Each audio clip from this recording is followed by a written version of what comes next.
सत सा है भाई और बहनों। एक बार एक नौजवान साधु संत कबीर के पास आया। उसने विनम्रता से पूछा, गुरुदेव, मैं आपके सभी दोहे पढ़ चुका हूँ, परंतु फिर भी आपको समझ नहीं पाया। कबीर मुस्कुराए और बोले, बेटा तू खुद को कितना जानता है? साधु चौंक गया। गुरुदेव, मैं तो खुद को बहुत जानता हूँ। मैं पढ़ा लिखा हूँ, तपस्वी हूँ, भगवान का भक्त हूँ। कबीर ने पास रखा दर्पण उठाया और बोले, इस दर्पण में अपना चेहरा देख। जो बाहर देखता है वह मिट्टी का है, जो भीतर है उससे जानना ही सच्चा ज्ञान है। साधु मौन हो गया। उससे पहले एक बार समझ हुआ कि उसने कबीर की आत्मा को, अहंकार और अपने भय को कभी नहीं देखा है। कबीर ने कहा, जो खुद को जान लेता है वे संसार, ईश्वर और कबीर के तीनों को समझ लेता है, क्योंकि कबीर बाहर नहीं, तेरे भीतर ही है। साधु की आंखों में आंसू आने लगे। वह समझ गया कि कबीर को समझना मतलब खुद को समझना है। साधु जो कबीर से मिला था अब दिन रात मौन रहने लगा और किसी की बात नहीं करता, किसी से कुछ मांगता भी नहीं। बस एक ही सवाल उसके मन में गूंजता रहा, मैं कौन हूँ?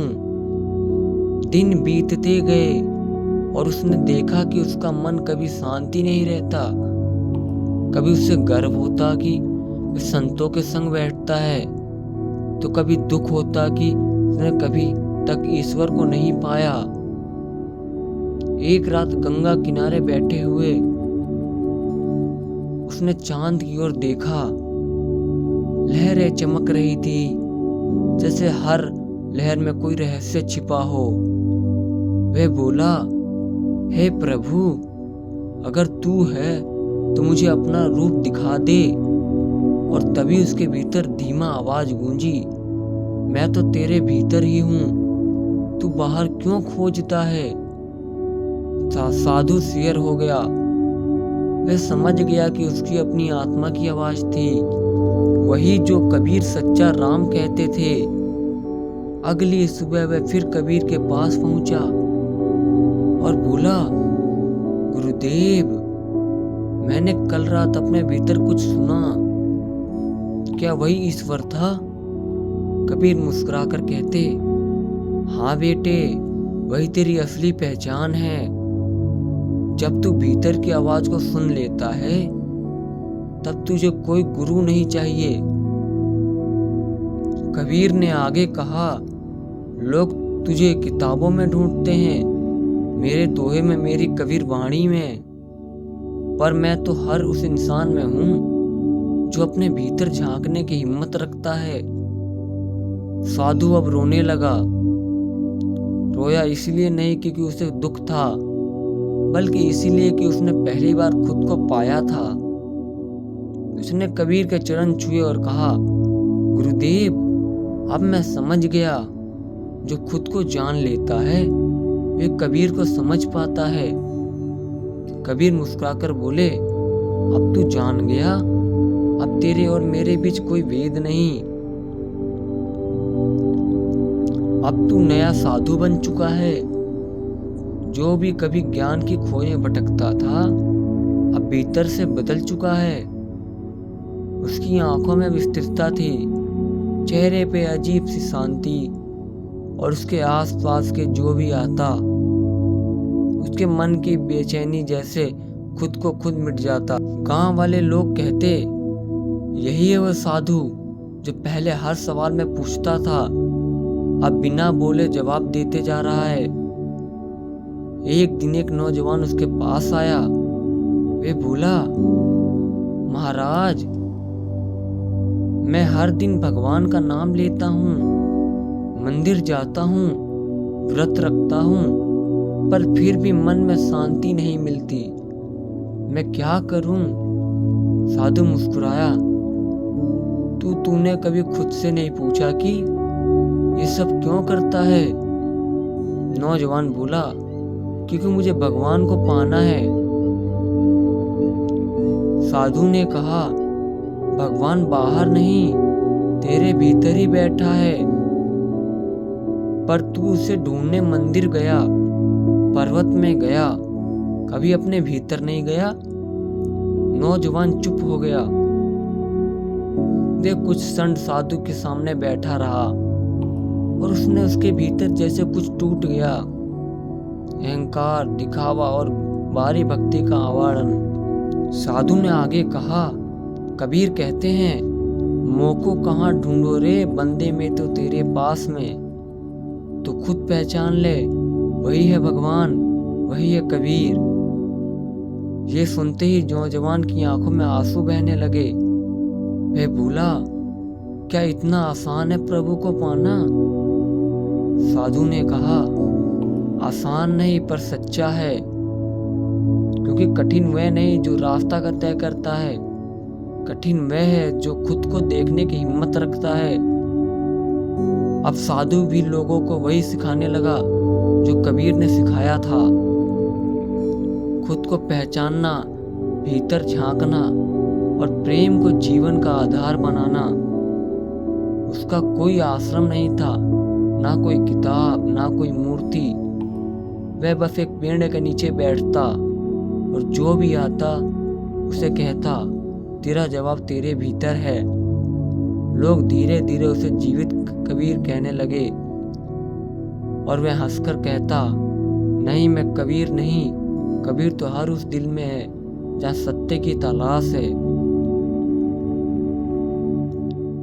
साधु के शरीर के जाने के बाद गांव के लोग बहुत उदास थे, लेकिन उस शाम गंगा किनारे कुछ अजीब घटा। हवा में एक मंधुर और सुगंध फैल गई और गंगा की लहरों में जैसे गाने की ध्वनि आने लगी। साधु इतना दीजिए जहां में कुटुंब समाए। लोग चौंक गए। कोई नहीं था पर आवाज थी। किसी ने कहा, ये कबीर की आवाज है। फिर वे लौट आए थे, पर एक बूढ़ा किसान बोला, नहीं भाई, अब कबीर बाहर नहीं आएंगे, अब वे हम सबके भीतर बस गए हैं। धीरे धीरे गांव में बदलाव आने लगा। जहां पहले लोग जाति, धर्म और अहंकार में बटे थे, अब वे एक साथ बैठते थे, गाते थे और कबीर के दोहे सुनते थे। कोई मंदिर नहीं बना, कोई मूर्ति नहीं गढ़ी, बस हर घर में एक दीपक जलता, जिसे लोग कहते हैं हमारे भीतर कबीर का दीपक है।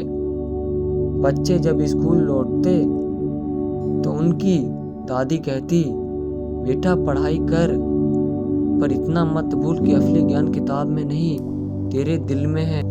लोग अब राम को नाम से ही नहीं, बल्कि प्रेम, सच्चाई और करुणा से पहचानने लगे। सालों बाद एक युवा कवि उस गांव में आया। वह कबीर पर किताब लिख रहा था। उसने बुजुर्गों से पूछा, कबीर कौन थे? क्या उनका कोई प्रमाण है? एक बूढ़ी महिला मुस्कुराई और बोली, प्रमाण चाहिए तो अपने दिल में झांक ले बेटा। अगर वहां प्रेम है तो कबीर भी है, अगर वहां देश है तो कबीर कभी नहीं दूर है। कबीर सन्न रह गए।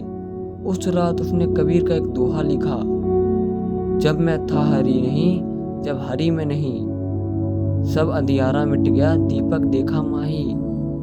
और अचानक से उसे महसूस हुआ, कबीर किसी किताब का नाम नहीं, बल्कि एक जीवित मनुष्य का नाम है, जो हर दिल में जन्म लेते हैं। जो खुद को पहचान लेता है, उसी को कबीर कहते हैं। समय बीत पर वे गांव के कबीरपुर कहलाने लगा।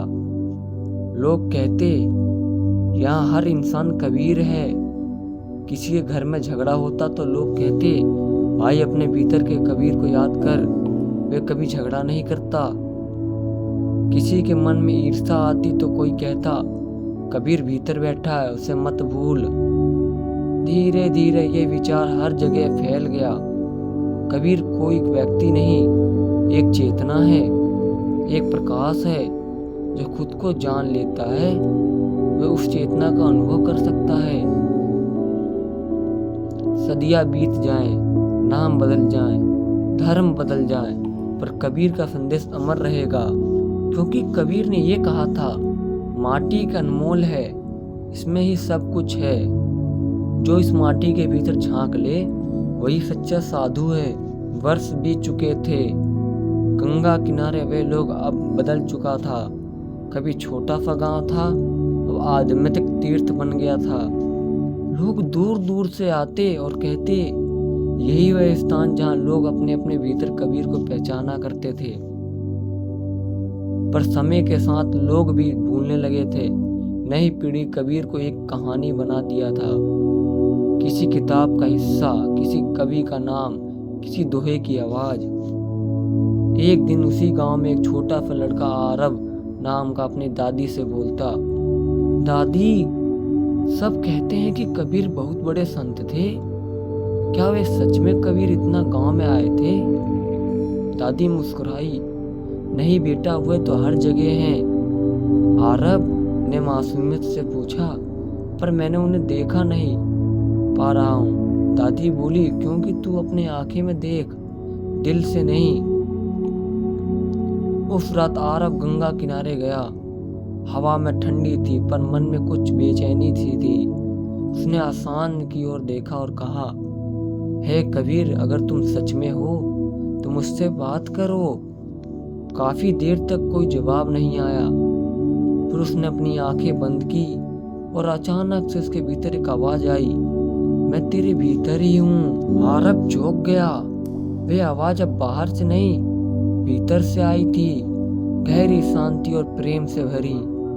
आवाज बोली, मुझे खोजने मंदिर मत आना, मुझे किताबों में मत ढूंढना। जब तक तू खुद सच्चा होगा, मैं तब तक तुझे प्रकट हो जाऊंगा। उसी पल आरब के दिल में एक अजीब सी गर्माहट महसूस हुई, जैसे किसी ने उसके भीतर दीपक जला दिया हो।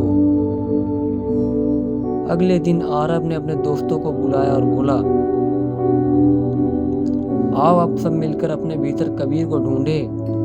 उसके दोस्त हंस पड़े, कबीर भीतर, वह तो पुरानी बातें हैं। आरब मुस्कुराया, नहीं, पुरानी नहीं, अमर है। कबीर वह है जो हमें खुद को मिलवाता है। धीरे धीरे वह युवा बड़े सब उसके साथ जुड़ गए। हर शाम गंगा किनारे लोग इकट्ठे होते, दोहे गाते, बातें करते और मन में उलझने खोलते। किसी ने कहा, मुझे लगता था कि अकेला हूँ, तो कोई कहता, अब मैं समझ गया ईश्वर बाहर नहीं है। और इस तरह कबीर फिर से जन्म ले चुके थे। इस बार किसी के शरीर में नहीं, बल्कि सैकड़ों दिलों में थे। अब वह गांव सिर्फ एक स्थान नहीं था, वह एक विचार था, एक चेतना थी। लोग कहते, कबीर का चमत्कार यही है, वे मरकर भी हमें मरे और अभी दिल में ही जिंदा है, जहाँ सच्चा की लो होती है। एक दिन आरब ने अपनी दादी से पूछा, दादी, अब मैं कबीर कहाँ है? दादी मुस्कुराकर कहती, बेटा, जब तू किसी को भूखे खाना देता है, जब तू किसी के साथ सच्चा व्यवहार करता है, जब तू झूठ में मुंह मोड़कर सच्चाई अपनाता है, तू खुद कबीर बन जाता है। आरब की आंखों में चमक उठी। उसने कहा, तो अब मैं हर दिन अपने भीतर कबीर को जगाऊंगा। सालों बाद जब आरब बड़ा हुआ, उसने गंगा किनारे एक पत्थर सिर्फ इतना लिखा, कबीर किसी किताब का नाम नहीं, कबीर वे रोशनी है जो तभी जलती है जब इंसान खुद को पहचान लेता है। वह पत्थर आज भी वहाँ है। लोग कहते लगे, जहाँ हवा चलती तो उस पर पत्थर एक मंद स्वर लिखता है। जो खुद को जान लेता है वही कबीर समझ पाता है। कबीर की कहानी कोई अंत नहीं, क्योंकि कबीर एक जीवित है। हर उस इंसान जो दुख कितना भीतर जाके हिम्मत करता है। कबीर किसी धर्म, किसी युग, किताब का सीमित नहीं, वह एक आंतरिक जागरण है जो कहते हैं सच सा है भाई और बहनों। लाइक एंड सब्सक्राइब जरूर करें। सबको मेरा राम राम।